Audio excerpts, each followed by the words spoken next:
இயேசு கிறிஸ்துவின் இணையற்ற நாமத்தில் உங்கள் யாவரையும் வாழ்த்தி வரவேற்கிறேன். விசுவாசமும் ஜெபமும் என்ற தொடர் போதனையின் 3ஆம் பாகத்தில் உங்களை சந்திப்பதில் மகிழ்ச்சி அடைகிறேன்.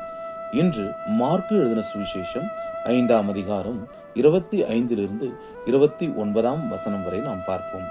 12 வருஷமாய் பெரும்பாடுள்ள ஒரு ஸ்திரீ அநேக மருத்துவர்களால் ட்ரீட்மெண்ட் பெற்றும் சற்றும் குணமடையாமல் எல்லா பணமும் செலவழிந்து அதிக வருத்தப்படுகிற பொழுது இயேசுவை குறித்து கேள்விப்பட்டு, நான் அவருடைய வஸ்திரங்களை ஆகிலும் தொட்டால் சொஸ்தமாவேன் என்று சொல்லிக்கொண்டே போய் இயேசுவனுடைய வஸ்திரத்தை தொட்டால் உடனே உதிரத்தின் ஊரல் நின்று போயிற்று.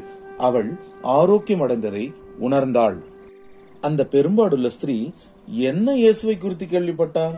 பழைய ஏற்பாட்டில் யாத்ராகமம் 15ஆம் அதிகாரம் 26 வசனத்தில், நானே உன் பரிகாரியாகிய கர்த்தர் யெகோவா ராஃபா, எகிப்தியருக்கு வரப்பண்ணின வியாதியை ஒன்றையும் உன்மேல் வரப்பண்ணேன் என்பதை அவள் கேள்விப்பட்டாள்.